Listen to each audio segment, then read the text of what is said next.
오늘 믿음과 율법의 상관성에 대해서 좀 얘기하겠어요. 믿음은 율법하고 전혀 상관이 없는 게 아니고 믿음은 율법을 선용하는 겁니다. 율법을 선용한다는 말은 무슨 말이냐? 그러면 율법에서 우리는 해방됐지 않아요? 율법에서 해방됐는데 율법에서 해방됐다는 말은 율법 자체에서 해방됐다는 말이 아니고 율법의 저주에서 해방됐다는 말입니다. 즉 율법이 갖다주는 정죄에서 해방됐다 그 말입니다. Free from condemnation. 정죄에서 해방됐다 그 말입니다. 그러니까 율법이 갖다주는, 쉽게 말해서 율법으로 말미암아 너희는 죄가 있다, 결정되고 지옥 간다, 너희는 사망이다, 이 선언에서 우리가 해방됐다 그 말이에요. 그럼 오늘 지금 믿음으로 구원한다는 것을 이 본문에서 지금 강조하고 있어요. 믿음으로, 율법으로 구원해 줄 수 없다, 이걸 강조하고 있습니다. 그러면 왜 이것이 강조될 수밖에 없었냐 하는 문제는 베드로 때문에 생긴 거예요. 베드로가 어떤 입장에 처했냐면 할례자들 때문에 문제가 또 생긴 거예요. 그러면 베드로가 왜 할례자들 때문에 문제가 생겼느냐? 베드로는 유대인을 상대로 해서 전도를 했고 사도 바울은 이방인을 상대로 해서 전도를 했단 말이에요. 그러면 하나님 편에서는 이렇습니다. 이 블록하우스라는 게 있어요. 블록하우스라는 것은 그 철학의 이념에서 나온 건데 무슨 말이냐 그러면 벽돌이 하나 있으면 하나가 있잖아요. 그러나 벽돌을 모으게 되면 큰 건물이 될 수가 있지요. 그러나 벽돌 하나로 볼 때는 별 가치가 없는 거예요. 돈 아주 몇 푼 주고 사서 이게 깨지고 가루가 되면 이거 아무 필요가 없어요. 그리고 쓰레기통에 버려야 될지도 몰라요. 이것이요. 요즘은 다시 리사이클링, 뭐라 그래요? 예? 재활용으로 많이 사용되니까 이 재료를 지금은 거의 버릴 것이 없어요. 그런데 이 블록하우스라는 개념은 뭐냐? 그러면 하나를 떼놓고 생각할 때는 별 것이 없는데 모아놓고 생각할 때는 이것이 엄청난 힘을 발휘할 수 있는 겁니다. 그러면 하나님 편에서는 왜 박테리아 보세요. 박테리아는 우리에게 그 자체로 볼 때는 병을 갖다 줘요. 그러나 그걸 응용할 때는 거기에서 페니실린, 그 다음에 항생제를 빼낼 수가 있어요. 그런 그 블록하우스라는 그 하나 자체로 볼 때는 그 개념이 보잘것없지만은 협력 관계를 이룰 때는 엄청난 힘을 발휘할 수 있는데 베드로와 바울은 객적으로 볼 때는 유대인은 유대인판이니까 너는 상관하지 말라. 이방인하고는 상관이 없어. 사도 바울은 원래 유대인 중에 유대인이었지만은 이방인에게는 상관하지 말라. 유대인에게는 이방인 전도자로서 유대인에게는 상관하지 말고 이방인에게만 전도하라. 그게 아니에요. 하나님의 입장에서는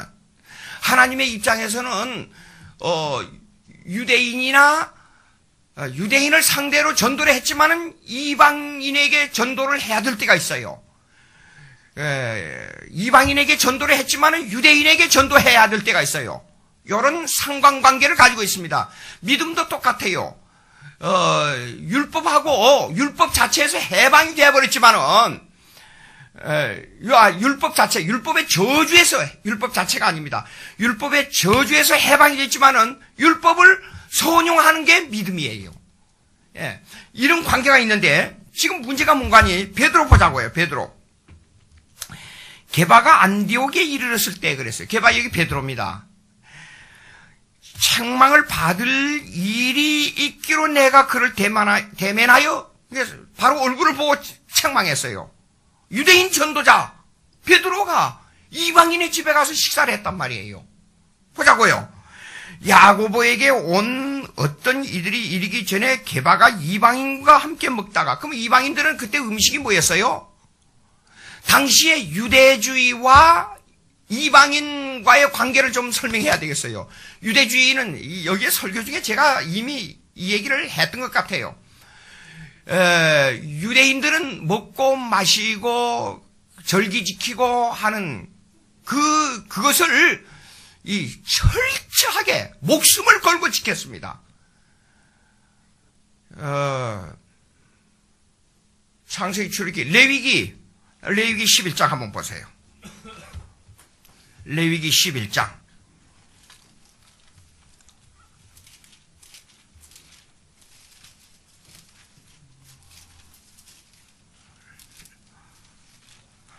찾았지요?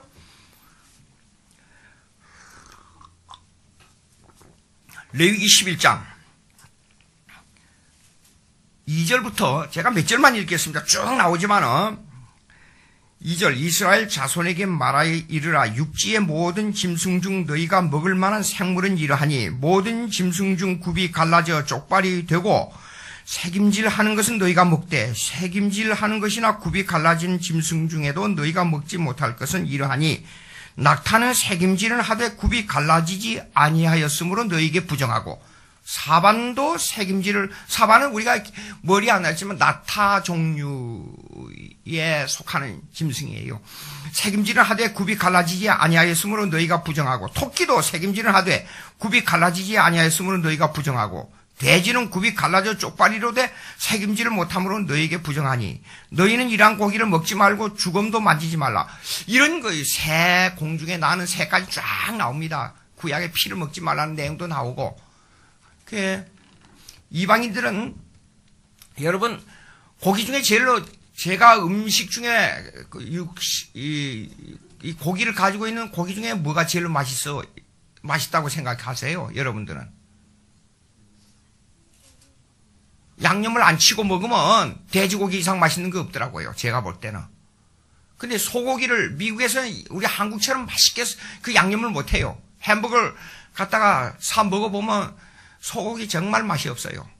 그러니까 소고기를 부드럽게 1년, 2년만 키워가지고 잡아가지고 소고기를 부드럽게 해서 먹어요. 그래서 밥만 살짝, 처음에 가서 소고기를 먹는데 그래서 식당에 가면 웰던 하겠느냐, 미디움 하겠느냐, 그걸 물어봐요. 미디움은 뭐냐면 살짝 굽는 거예요. 그리고 어떤 거는 피가 있는 그대로 그냥 겉에만 살짝 뒤치는 정도만 해가지고 주는 게 있어요.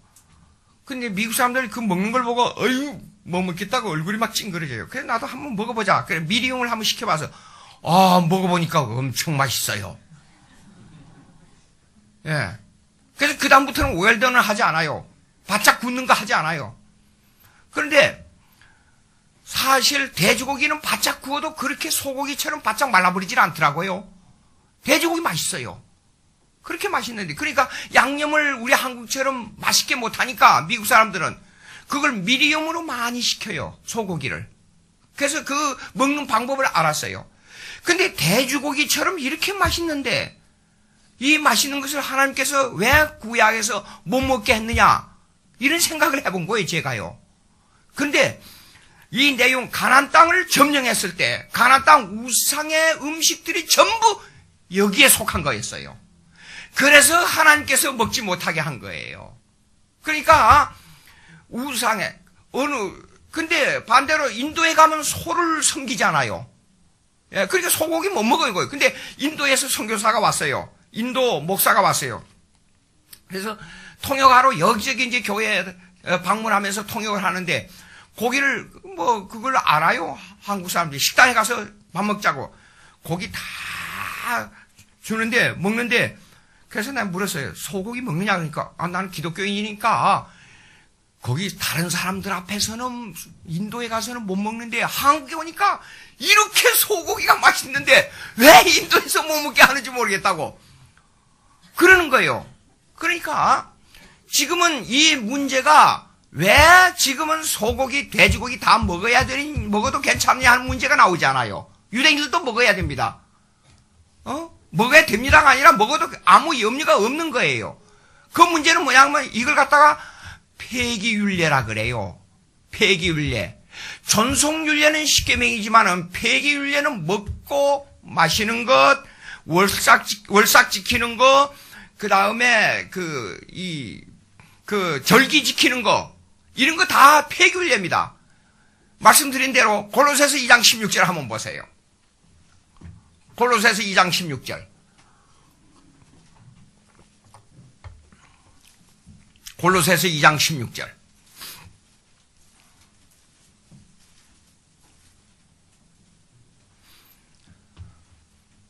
다 같이 읽어보겠습니다. 시작.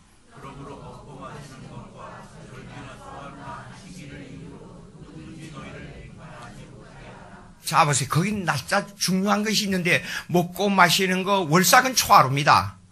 초하루 지키는 거, 절기 지키는 거, 근데 안식일 지키는 것도 폐해졌어요. 그러니까 주일로 하는 거예요. 날짜의 개념은 폐기된 율례입니다.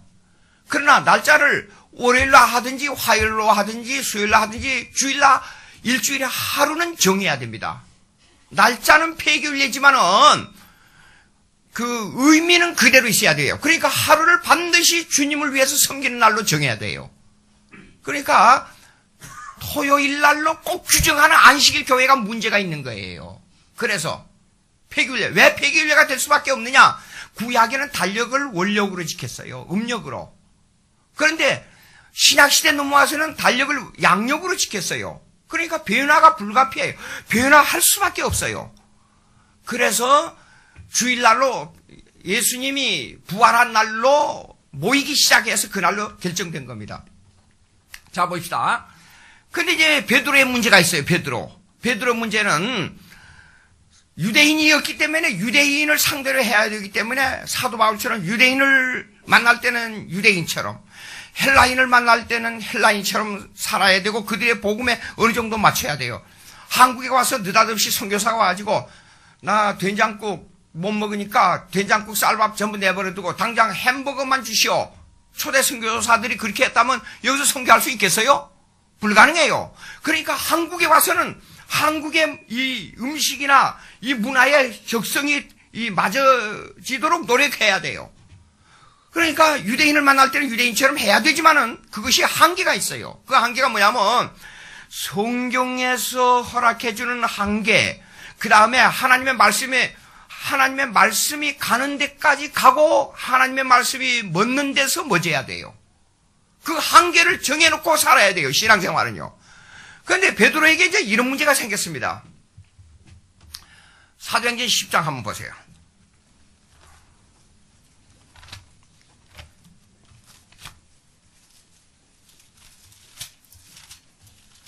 사도행전 10장.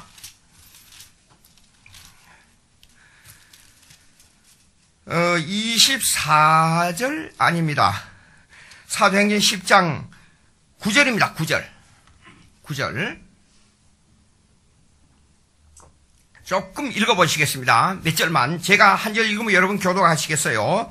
이튿날 그들이 길을 가다가 그 성에 가까이 갔을 때에 베드로가 기도하려고 지붕에 올라가니 그 시각은 제6시더라. 10절. 중에 하늘이 열리며 한 그릇이 내려오는 것을 보니 큰 보자기 같고 뇌 귀에 매여 땅에 들이웠더라.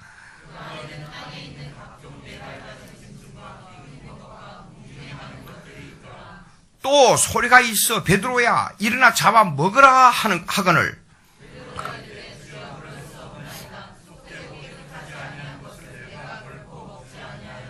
거기까지만 읽겠습니다. 자, 보자기가 내려왔어요. 보니까 그 속에 각종 4발 달린 짐승이 다 있는 거 보니까 여기에는 소고기도 있었고 무슨 고기도 있었고 돼지고기 뭐 다 고기들이 다 있는 거예요. 이거 먹을 수가 없습니다. 구약에서 그 유대주의에 꽉 젖어 있는 베드로니까 열심히 당했으니까 이 고기 먹으면 안 되는 거예요. 근데 잡아먹으라. 아니 먹을 수 없나이다. 잡아먹으라. 근데 그것이 한 번으로 끝나지 않고 3번이나 그랬어요. 3번. 잡아먹으라. 그런데 이제 조금 더 넘어가 보세요. 그 11장으로 사도행전. 예. 그랬단 말이에요. 10장 그대로입니다. 조금 있는데 이튿날이에요. 이튿날. 24절 보세요. 이튿날 가이사라에 들어가니 고넬료는 유대 사람이 아닙니다. 고넬료가 그의 친척과 가까운 친구들을 모아 기다리더니 마침 베드로가 들어올 때 고넬료가 맞아 발 앞에 엎드려 절하니 베드로가 일으켜 이르되 일어서라 나도 사람이라. 이제 고넬료가 신앙이 들어가지고 믿음이 들어가지고 베드로를 간절히 기다리는, 한마디로 오늘날로 말하자면 목사님 우리 집에 꼭 좀 신방 좀 와주세요. 내가 사람들을 모아놓을 테니까 그 사람들에게 성경 말씀 좀 전해주세요. 이제 그런 입장이에요. 오늘날로 말하자면. 베드로가 보니까 너무 좋아가지고 엎드려서 절을 하니까 나도 사람이라. 그래서 고넬료의 집에 가서 음식을 먹었는데 이방인의 음식이니까 뭐예요? 보나 마나. 아까 보자기에 나왔던 그 음식이 그대로 나온 거예요. 먹었어요? 안 먹었어요? 먹었단 말이에요. 분명히 아까 그렇게 3번이나 보자기에서 짐승이 내려왔으니까. 그러면 문제는 뭐냐? 그러면 유대인으로서 못 먹을 것을 먹은 거예요. 그런데 성경대로 말하자면 유대주의 관습으로 말하자면 유대주의는 율법주의가 아니라 그랬잖아요. 제가 이전에. 유대주의는 율법주의가 아니고 유대주의 관습주의이기 때문에 이 문제에 대해서 베드로에게 고민이 됐겠어요? 안 됐겠어요? 고민이 됐어요. 예. 그런데도 아까 보자기를 통해서 먹으라 그랬기 때문에 이방인의 집에 가서 음식을 먹었단 말이에요. 음식을 딱 먹어 이제는 베드로가 생각할 때 분명히 그랬을 거예요. 이거는 하나님께서 하신 일이니까 구약에 아까 제가 말씀대로 구약에 먹고 마시는 거는 폐기율례로 이제 마음속에 들어와 버렸어요. 이거는 폐기율례예요. 예. 이 율례는 아무 소용이 없는 거예요, 이제는. 그런데 11장 넘어가 보세요, 한번. 11장. 문제가 생겼습니다. 3절 읽겠습니다. 이르되 내가 무할례자의 집에 들어가서 함께 먹었다 하니 시비가 생긴 거예요. 2절 보세요. 베드로가 예루살렘은 유대인들의 집합지 아닙니까? 예루살렘에 올라갔을 때에 할례자들이 비난하여 그랬어요. 베드로를 보고 내가 무할례자의 집에 들어가서 함께 먹었다 하니 고넬료의 집에 신방을 가가지고 이방인들하고 같이 먹었으니 이거 예루살렘에 올라가 보니까 이 비난받아야 돼요. 근데 하나님의 입장에서는 아까 블락하우스 얘기했죠. 하나님의 입장에서는 복음을 전하는데 유대인이나 이방인이나 이게 상관할 게 뭐예요? 복음을 전해야 되는데 이미 율례는 폐기율례가 됐는데 왜 베드로는 유대인을 위해서만 복음을 전해야 될 것 같으면 고넬료의 집에 안 갔어야 되잖아요. 예? 근데 여기 가서 먹고 하니 4절부터 이제 베드로의 변명이 나옵니다. 읽어보겠습니다. 베드로가 그들에게 이 일을 차례로 설명하여 이르되 내가 요파시에서 기도할 때 황홀한 중에 환상을 보니 큰 보자기 같은 그릇이 네 개에 매여 하늘로부터 내리워 내 앞에까지 드리워지거늘 이것을 주목하여 보니 땅에 4발 아까 그 내용들이 쫙 그대로 설명한 거예요. 베드로가 지금 변증하는 겁니다. 한마디로. 이런 일이 있었어요. 그러니까 예루살렘으로부터 이런 일이 있었기 때문에 이 내용이 온 교인들에게 예루살렘 교인들이고 뭐 이거 쫙 퍼져버린 거예요. 예. 그런데 이제 갈라디아서로 넘어가 봅시다.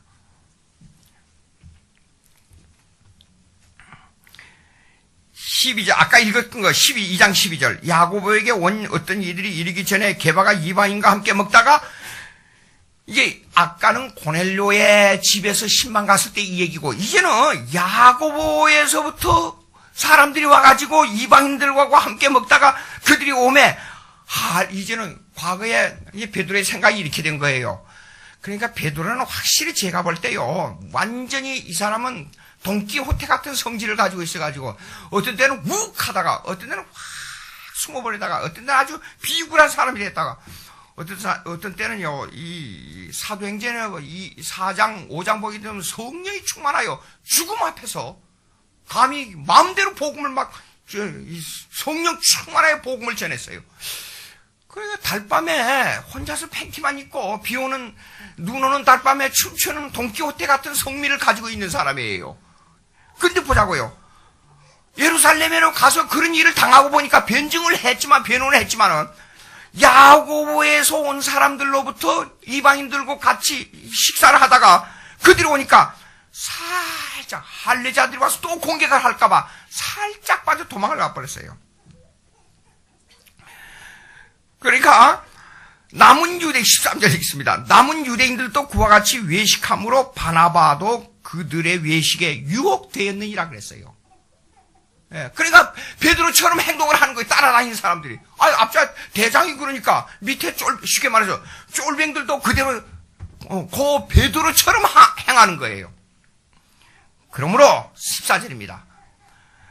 나는 그들이 복음의 진리를 따라 바르게 행하지 아니함을 보고 보는 자 앞에서 게바에게 이르되 내가 유대인으로서 이방인을 따르고 유대인답게 살지 아니하면서 어찌하여 억지로 이방인을 유대인답게 살게 하려느냐 하고 사도 바울이 책망해버린 거예요.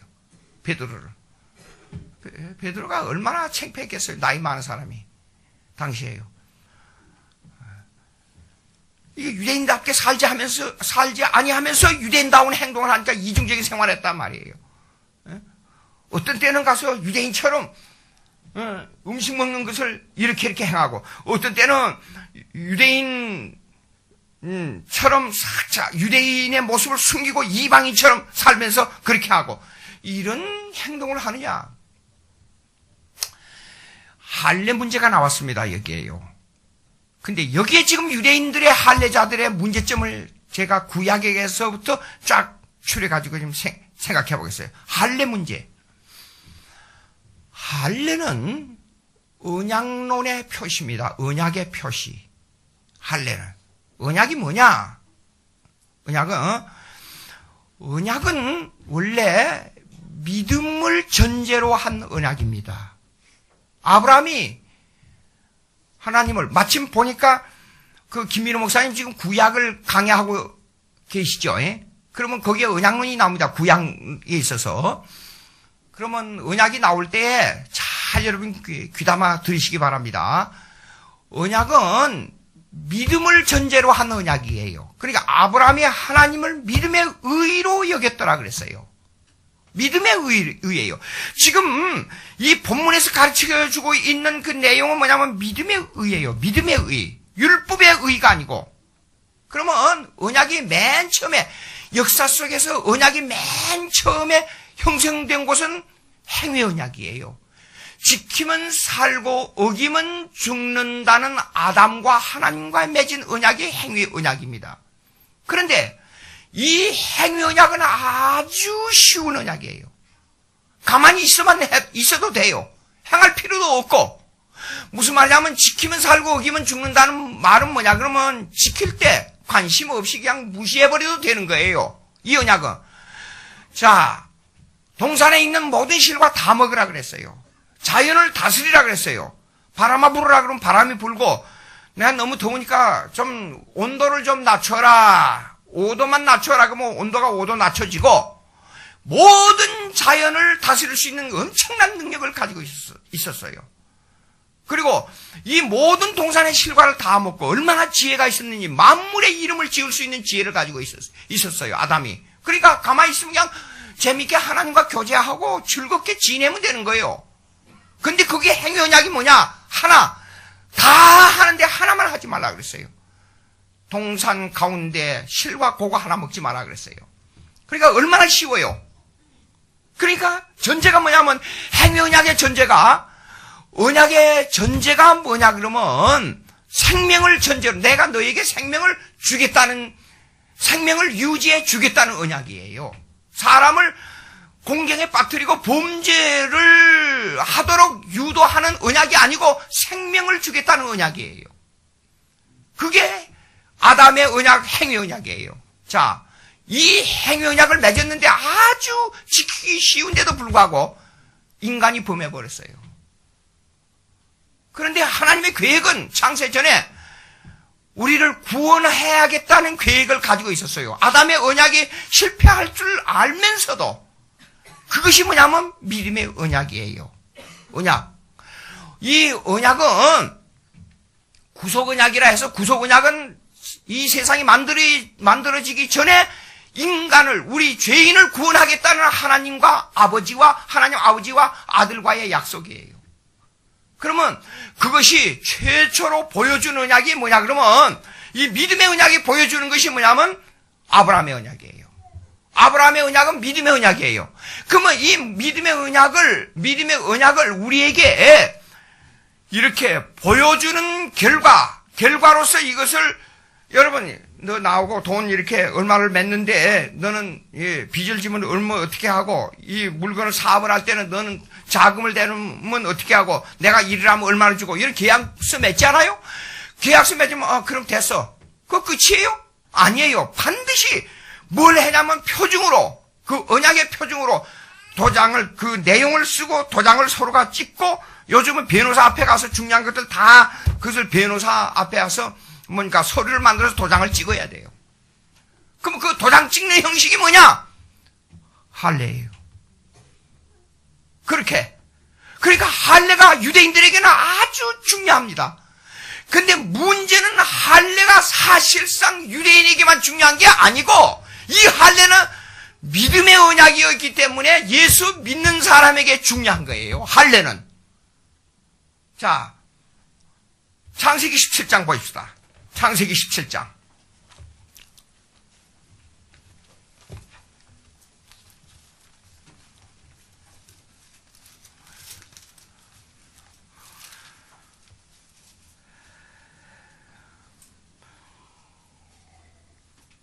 이 절입니다. 2절. 제가 읽습니다. 내가 내 언약을 나와 너 사이에 두어 너를 크게 번성하게 하리라 하시니 3절 다 같이 아브라함이 하여 이르시되 4절입니다. 보라 내 언약이 너와 함께 있으니 너는 여러 민족의 아버지가 될지라. 후로는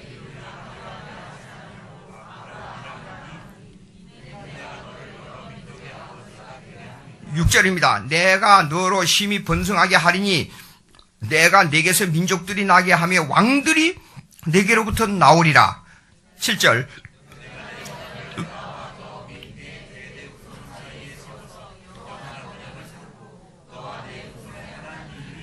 (8절) 있습니다. 내가 다 같이 있습니다.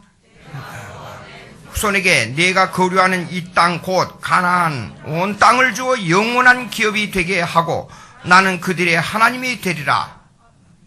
중요한 걸 요점을 뽑아내 보겠습니다. 첫째 뭐냐 그러면 언약을 하나님과 우리 사이에 언약을 맺으면서 즉 아브라함과 사이에 언약을 맺으면서 첫째 만민의 아버지가 되게 하겠다.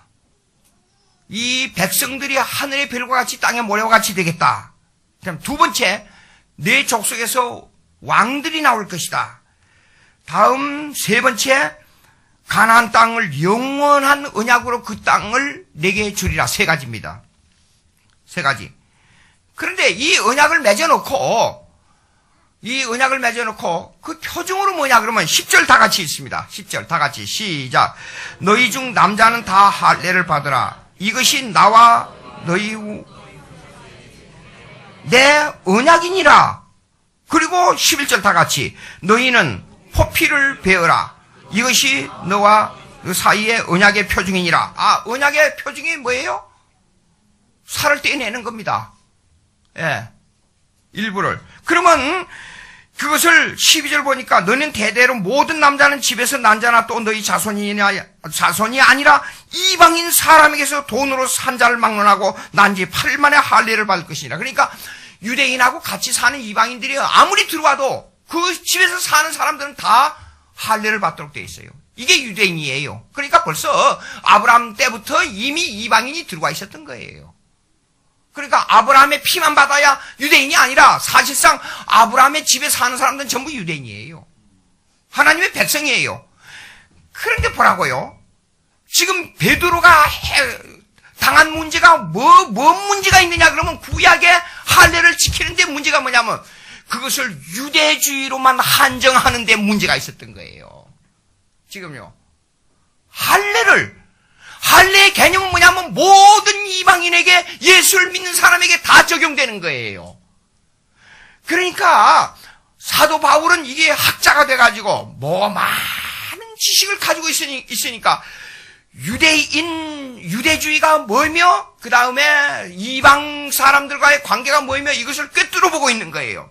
그런데 베드로는, 그러니까 이게 지식의 차이라는 건 참 묘한 건데, 베드로는 그렇게 성령이 충만한데도 불구하고 이런 배경 전체를 꿰뚫어 보지 못한 것이 여기서 드러난단 말이에요.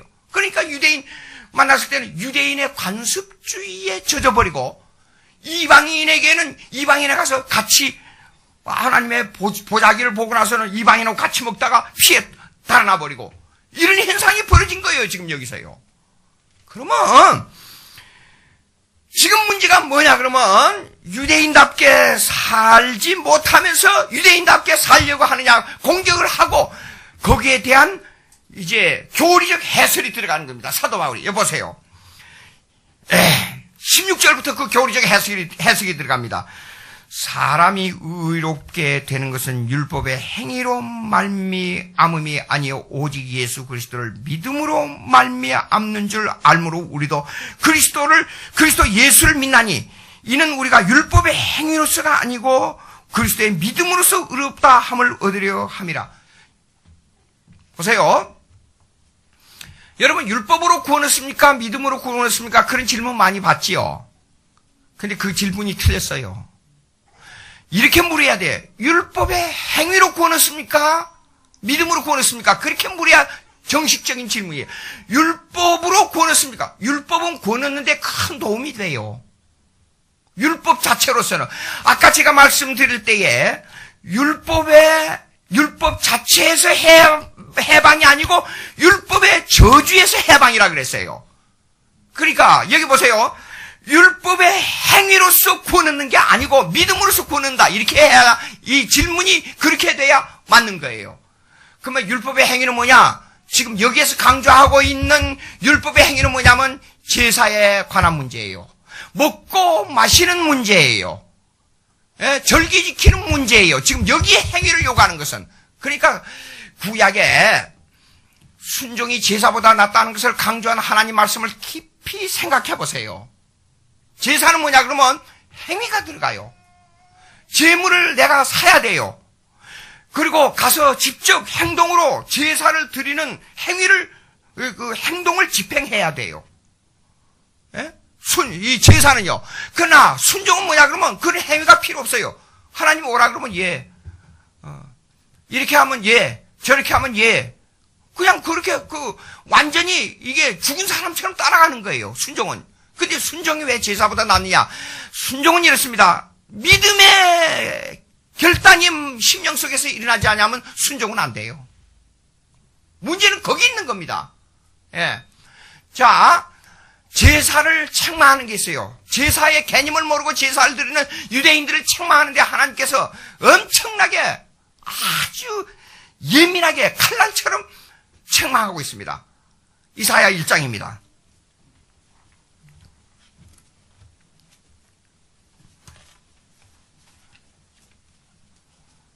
이사야 1장.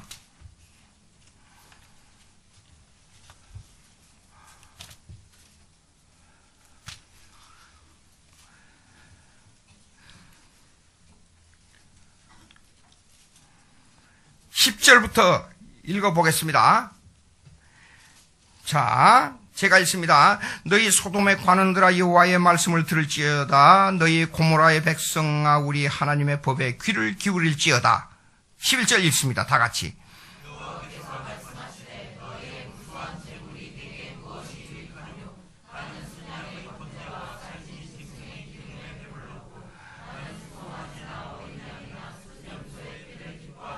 12절 제가 읽습니다. 너희가 내 앞에 보이러 오니 이것을 누가 너희에게 요구하였느냐? 내 마당만 밟을 뿐이니라.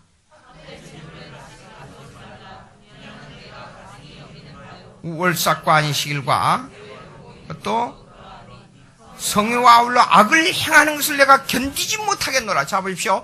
제사를 아주 열정적으로 드리는데 악을 행하는 것을 견디지 못하겠노라 그랬어요. 왜 그래요?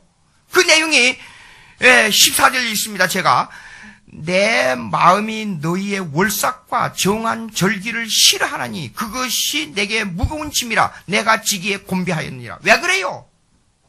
이스라엘 백성들이 여기 10절에 법에 귀를 기울일지어다 그래서 교훈이에요, 교훈.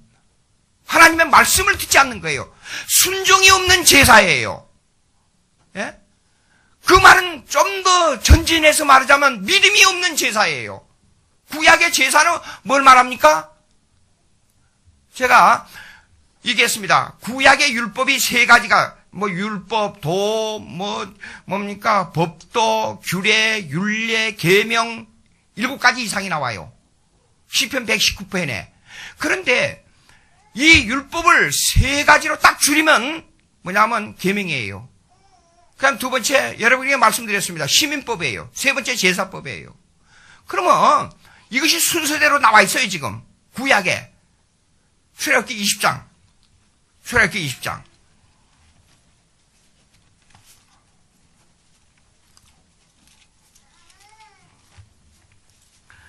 여러분들 십계명의 서론이 뭐냐 그러면 하나님이 무슨 말 애굽 땅 종되었던 집에서 너희를 인도했는데 하나님이 와라 그 내용이 나오지요. 십계명 읽을 때마다. 그거는 뭐냐면 믿음이 전제입니다. 십계명의 전제가 믿음이에요.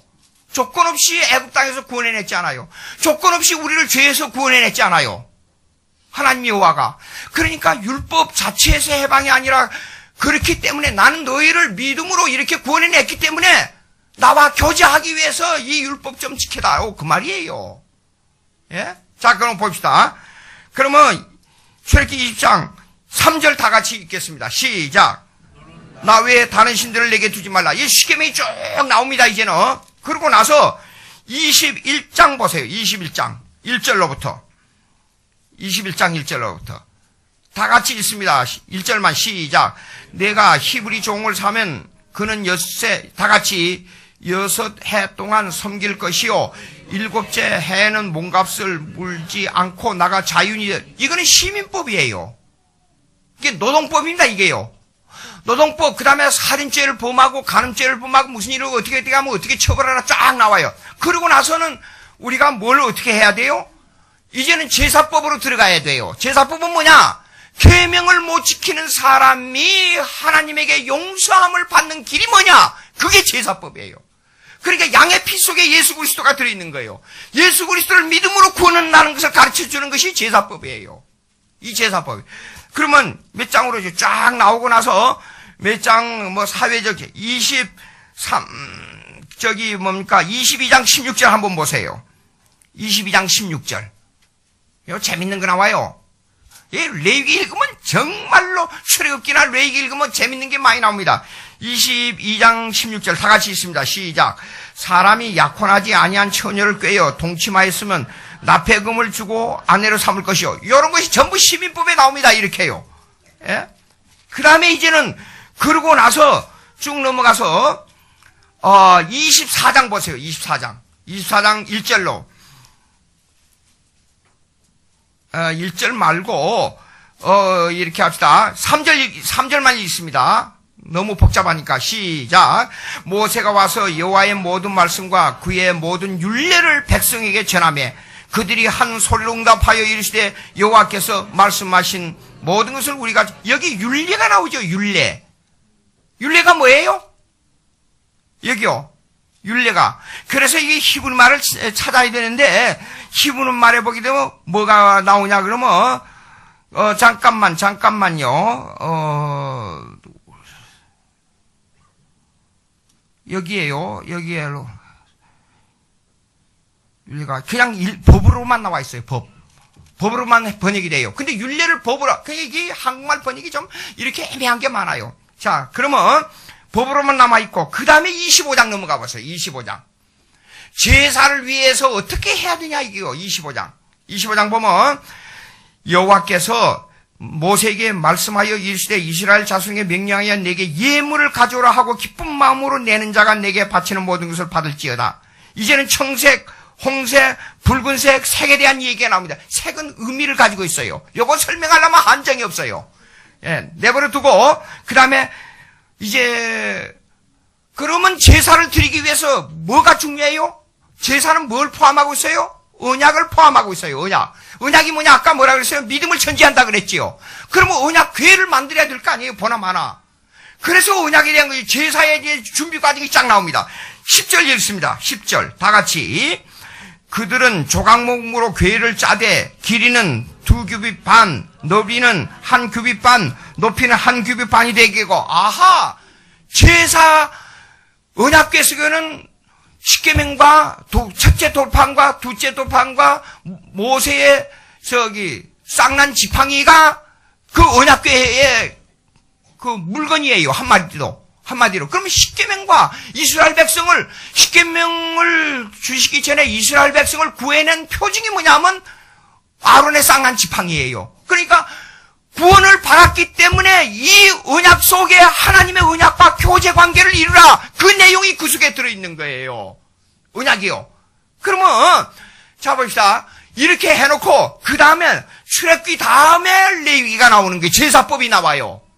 그래서 하나님에게 제사를 드리는 거 왜 제사가 그렇게 복잡하게 나오느냐? 그 말은 하나님에게 구원 얻는 길은 얼렁뚱땅이 아니다. 이렇게 너희가 공짜로 얻는 것을 쉽게 생각하지 말아라.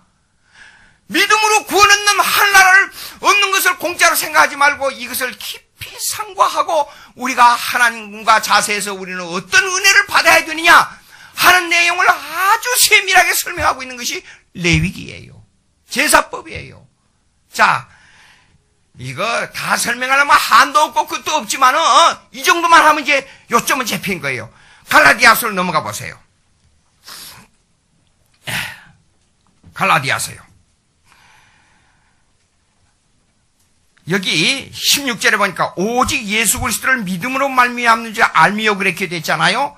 근데 여기에는요 헬라 말에는 부정적인 요소가 들어있어요. 여기에요.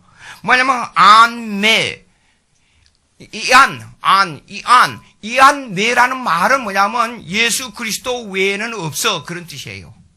그러니까 이게 오직이란 말을 우리말로 번역했는데 이 말은 예수 그리스도가 아니고는 구원이 안 돼 그런 뜻이에요. 지금 여기에요. 자, 그러니까 예수 그리스도를 믿지 않고는 오직 예수 그리스도만 믿어야 되는데 예수 그리스도를 믿지 않고는 우리는 그리스도 예수를 믿지 않고는 구원이 있을 수가 없나니 율법의 행위로서가 아니고 그랬어요. 여기서 말하는 율법의 행위는 뭐가 있냐면 할례적인 율법이에요. 할례적인 율법이 뭐냐? 거기에 포함하고 있는 것은 할례는 3가지 언약을 전제로 하고 있는데 이 언약론을 전제로 하고 있는데 언약 속에는 2가지 요소가 있어요. 언약 속에는 2가지 요소가 있냐면 십계명의 요소가 들어있고 제사의 요소가 들어있어요. 십계명으로 구원을 얻을 수 없으니까 제사를 통해서 예수 그리스도를 알아라 그 말이에요. 그런데 지금은 제사를 드릴 수가 없어요. 베드로나 사도 바울 시에 제사를 드릴 수가 없어요. 드리면 안 돼요. 왜 안 되냐? 폐기율례예요. 아까 읽었잖아요. 월삭이나 안식일 지키는 거 모든 제사법 다 이제는 폐기율례. 그러면 왜 폐기율례냐? 하는 걸 증거를 대야 되잖아요. 폐기율례는 증거. 그 증거가 골로새서 2장 17절이에요. 골로새서 2장 17절. 골로새서 2장 17절.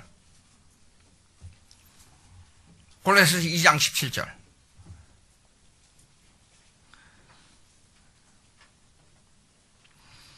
찾았어요? 네, 다 같이 읽어보겠습니다. 시작. 됐어요. 구약에 제사 지키고 뭐하고 먹고 마시는 거 이런 행하는 거 할례 집행하는 거 이 모든 것은 뭐냐 그러면 예수 그리스도의 그림자예요.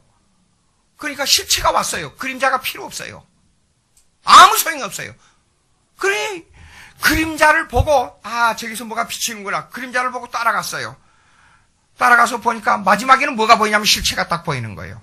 그럼 구약에 이 말은 무슨 말이냐? 제사를 통해서 따라가 먹고 마시는 거 따라가 안식일 지키는 거 따라가 보니까 실체가 나타나는데 그 실체가 누구냐? 예수 그리스도예요. 예. 그러니까 필요가 없어져 버렸어요. 여러분 예수를 믿는다는 거 간단하게 생각하면 안 됩니다.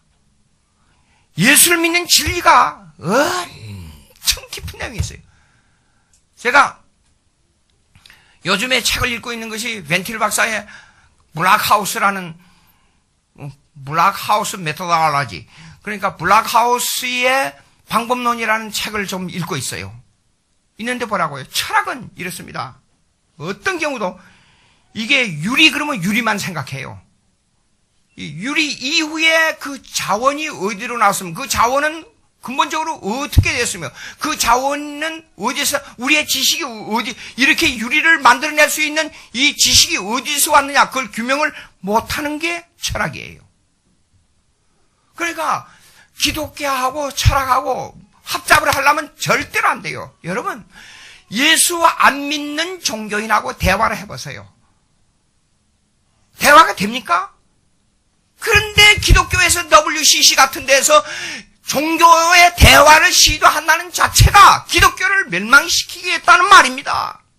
안 됩니다. 예수 믿는 게 얼마나 중요한데, 예수 믿는 것은요 모든 걸 다 잃어버려도 예수 믿는 거는 잃어버릴 수가 없는 겁니다. 예? 그러니까 이 사도 바울은 여기에서 아주 이게 우리말로 이렇게 되는 것을 우리가 쉽게 생각하면 안 되는데 이거요. 얼마나 헬라어를 보면 얼마나 강하게 아주 면도칼처럼 이 얘기하고 있어요. 이 내용이. 자 보세요. 여기에 그러면 행위는 여기서 뭘 포함하느냐? 십계명을 행하는 그것을 우리는 많이 생각하고 있는데 아니에요. 여기에 행위는 뭐까지 포함하고 있느냐? 제사 일을 행하는까지 포함하고 있어요. 할례가 포함하고 있는 먹고 마시는 제사 드리고 하는 이런 것까지도 포함하고 있는 행위를 하지 말라 이겁니다. 행위하지 말라.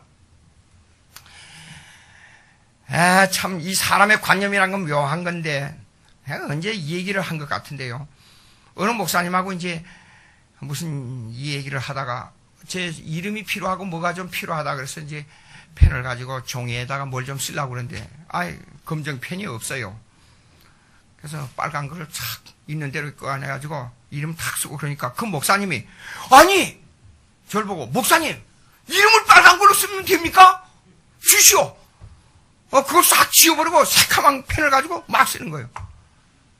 속으로 그 양반이 저보다 나이가 많은 분이라서 말할 수도 없고 그래서 속으로 이걸 말을 해야 될까 말아야 이 유대주의를 가지고 내가 말을 해야 될까 말까 하다가 그냥 내버려 두고 나중에 조용히 식사할 때 조용한 말로 목사님 그 빨간 걸로 제 이름 쓰면 어떻습니까? 저는 빨간 걸로 쓰세요. 그냥 이름. 농담 비슷하게 그렇게 했어요. 이게 뭔 줄 알아요? 우리 한국적 유대주의예요. 예. 유대인들이 먹고 마시는 문제로 강박관념이 들어가지고 그것이 종교가 되니까 절대화되어 버리는 거예요.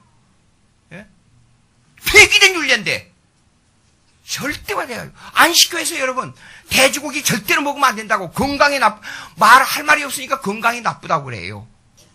근데 저는 병원에 가서 조사를 했어요 몸을요. 그러니까 소고기하고 닭고기는 먹으면 안 됩니다 그러더라고요. 근데 돼지고기는 먹으라 그래요. 그럼 돼지고기는 구약에 먹지 말라는 음식인데 먹으라 그래요. 그거 어떻게 해야 돼요 그거요? 생각해봐요. 예? 또 그 다음에 어느 교회 갔습니다. 근데 설교하러 오라 그래서 갔지요. 갔는데 이제 조그만 건물에 4층까지 딱 있어요. 4층. 그 건물이 또 4층이더라고요.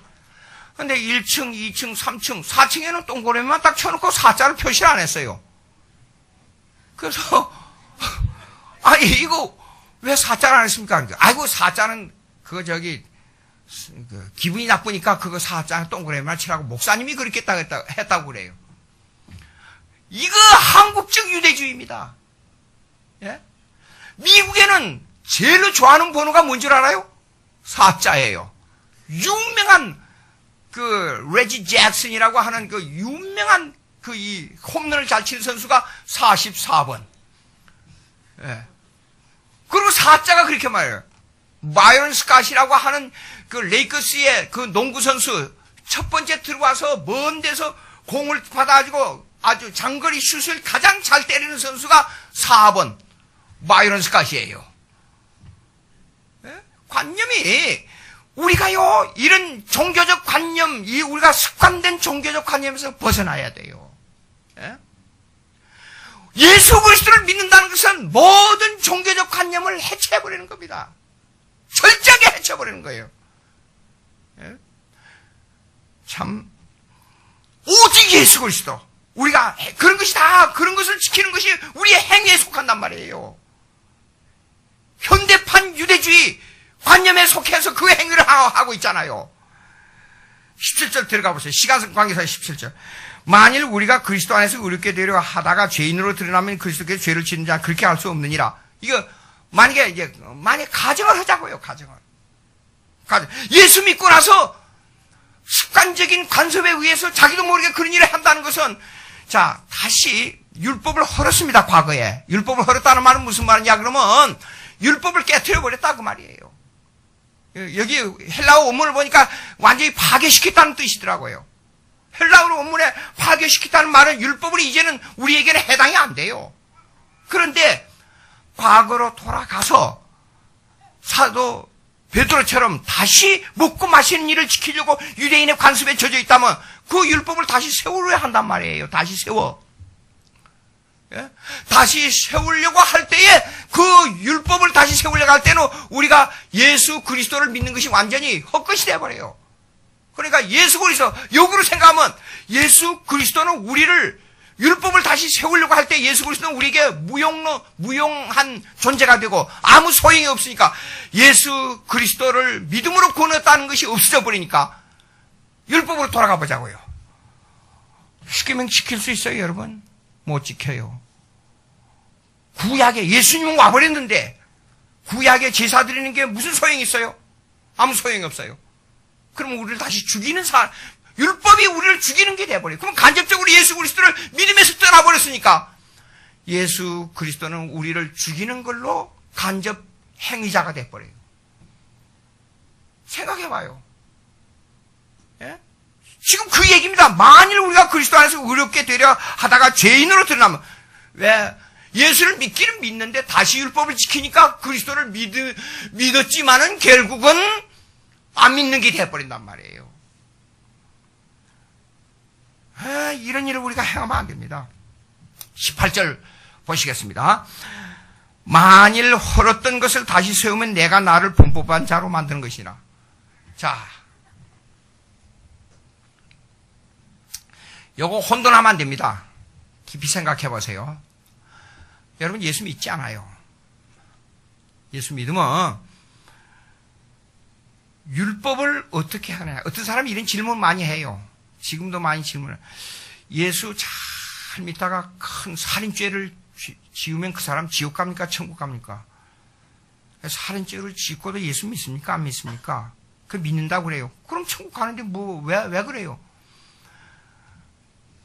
아무리 큰 죄를 지어도 회개하면 하나님께서 다 용서 못 받아줄 죄가 없고 다 용서하고, 아무리 작은 죄를 지어도 회개하지 아니하면 하나님으로부터 용서받을 수가 없어요. 이걸 깊이 생각해야 돼요. 그런데 마음으로 남을 미워하는 죄는 회개 안 해도 괜찮고, 예수 믿었기 때문에, 남을 살인했기 때문에 그거는 아무리 용서를 하나님에게 회개를 해도 용서를 안 해준다, 이런 관념이 들어있단 말이에요. 여러분,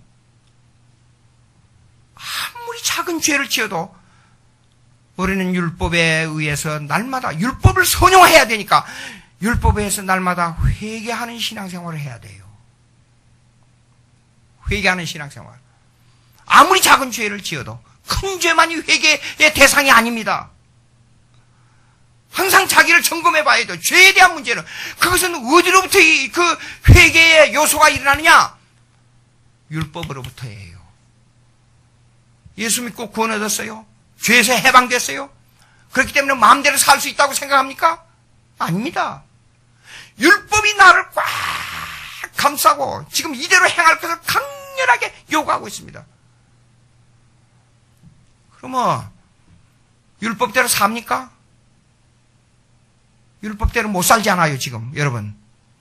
못 살고 율법으로 말미암아 내가 죄인이란 걸 깨닫고 날마다 자기를 점검하면서 애통하는 그것이 성도의 생활이에요. 예? 마음대로 이제는 구원 얻었으니 마음대로 살자. 범죄하는 생활을 해도 괜찮다. 그것이 성도의 생활이 아니에요. 그러면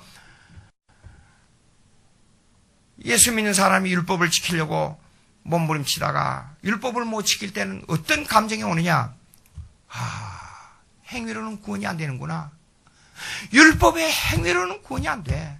오직 믿음으로만 구원이 이루어지는구나. 그걸 절실하게 느끼는 거예요. 날마다 죄를 범하고 있구나. 내 자신이 다시 어떠냐면 율법의 의인은 알지만은 율법으로 내가 행위로 의인이 아니라는 것을 더 절실하게 느낀다 그 말이에요. 로마서 7장 한번 보시겠습니다. 로마서 7장. 로마서 7장.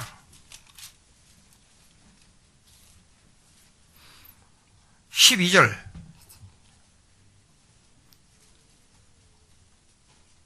이 9절부터 읽으면 더 좋아요. 9절부터. 조금 길지만은 읽어보겠습니다. 전에, 로마서 7장 9절. 전에 율법을 깨닫지 못했을 때는 내가 살았더니. 이게 무슨 말이냐, 그러면, 예수 믿기 전에는 율법이 내게 뭘 말해주는 걸 모르고 자기가 의로 사는 겁니다. 내가 대단하다. 내가 왕이다. 이렇게 사는 겁니다. 안 믿는 사람들 보세요. 예수 믿지 말고 내 양심을 지킨지 나처럼 살아라. 그럽니다, 그 사람들. 말이 되는 얘기입니까? 자, 보세요. 계명이, 9절 있으면, 계명이 이름에 죄는 살아나고 나는 죽었도다. 십계명이 예수 믿고 나서 십계명대로 살려고 하니까 뭐냐면 내 속에 죄가 있다는 걸 그때부터 아는 거예요. 예? 아니, 거울 앞에 가봐야 내 모습을 알지. 거울 앞에 서 있지도 않는데 내 모습을 그대로 보는 사람이 누가 있어요? 그러면 10절 있습니다. 생명에 이르게 할 그 계명이 내게 대하여 도리어 사망에 이르. 여러분 이렇습니다. 이게 하나 리액션이즘인데 이게 뭡니까? 이게 반동적인 생각인데 무슨 말이냐면 율법 자체는 그 계명 자체는 우리에게 저주 있다고 말하지만은 생명에 이르게 할 때 계명 자체는 사망에 이르지만은 생명을 얻고 보니까 계명이 어떻다는 걸 안단 말이에요. 생명을 얻고 보니까. 11절 죄가 기회를 타서 계명으로 말미암아 내 속에 나를 속이고 그것으로 나를 죽였는지라. 나를 죽인다는 나를 죽일 수 있다는 걸 아는 것은 계명을 통해서 안단 말이에요. 예수 믿기 전에는 계명이 없었기 때문에 몰랐어요. 1호 12절 이로보건대 율법은 거룩하고 계명도 거룩하고 의로움에 선하다. 율법 자체는 의로워요. 그런즉 선한 것이 내게 사망이 되나니 그럴 수 없느니라. 오직 죄가 죄로 드러나기 위하여 선한 그것으로 말미암아 나를 죽게 만들었으니 이는 계명으로 말미암아 죄로 심히 죄되가 하였느니라. 계명으로 말미암아 죄가 아주 적나라하게 드러나는 겁니다. 예수 믿기 전에는 율법이 뭔지를 몰랐어요. 예수 믿은 후에 율법을 알게 되는 거예요. 그러면 봅시다. 예수 믿고 마음대로 사는 게 아니라 계명 따라 살려고 하는데 계명을 지킵니까? 죄가 더 드러나요. 죄가 드러나기 때문에 율법으로 구원 얻을 수 없구나. 오직 예수를 믿음으로만 구원 얻을 수 있구나. 믿음으로만 구원 얻었기 때문에 이제는 어떻게 살아야 되느냐? 계명에 순종하고 살아야 되겠구나. 계명에 순종하고 살려다 보니까 날마다 계명을 어기고 사는구나. 어기고 살면서 그러면 결국은 사는 길이 뭐냐? 믿음으로밖에 사는 길이 없구나. 믿음과 율법이 쳇바퀴를 도는 거예요. 이렇게. 예? 이것이 신앙생활이에요. 이게 신앙생활이에요. 그런데 그것을 버리고 그 신앙생활의 이 패턴을 이걸 버리고 자꾸만 다시 어디로 돌아가려고 하느냐? 유대주의 제사를 지켜야 된다. 유대주의 습관을 지켜야 된다. 이걸로 돌아가면 이것이 이 믿음의 생활이 파괴돼 버려요. 안 돼요. 물어봅시다. 예수 믿는 것을 정말로 우리의 믿음 신앙 생활 속에서 하나님만 바라보고 하나님만 의지하고 하나님만 따라가려고 할 때에 우리가 하나님께 감사하고 깊은 신앙생활이 되지. 하나님, 내가 이럴 때는 잠깐 하나님 멀리하겠습니다. 이럴 때는 잠깐 눈 감아 주시오. 그리고 범죄하고 돌아와서는 하나님 감사합니다. 그 감사 참 재밌는 감사 되겠네요. 되겠어요? 안 됩니다. 안 됩니다. 사랑하는 아내를 멀리 있어. 우리 사람, 요즘 제가 우리 사람 생각을 하루에 한 12번은 해요. 그래서 카톡으로 만들고 싫은 소리, 좋은 소리 다 하고, 카톡으로 내는 신경질적인 소리도 하고 왔다 갔다. 그게 사랑이에요. 예? 여보, 당신 마음대로 살아. 그리고 한 1년이나 5년 후에 가서 만나고, 그게 사랑입니까? 아닙니다. 하나님의 사랑은 매 순간마다 교제하면서, 하나님, 나는 율법에 오늘도 순종 못했습니다. 하나님, 내 마음을 아시지요. 하나님 도와주세요. 나는 하나님의 은혜를 갈망합니다. 그 갈망을 위해서 나는 하나님 앞에 이렇게 따라가고 순종하고 싶습니다. 내 의지대로, 내 뜻대로, 내 마음대로 제사를 지내는 그 일을 행하고 싶지 않습니다. 하나님 도와주세요. 그렇게 회개하며 하나님의 은혜를 갈망하고 사는 겁니다. 그게 믿음 생활이에요. 그게. 기도하십시다. 하나님 아버지 감사합니다.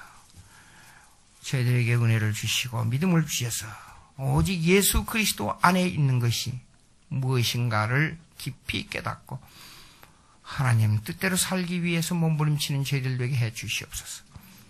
예수님의 이름으로 기도하옵나이다. 아멘.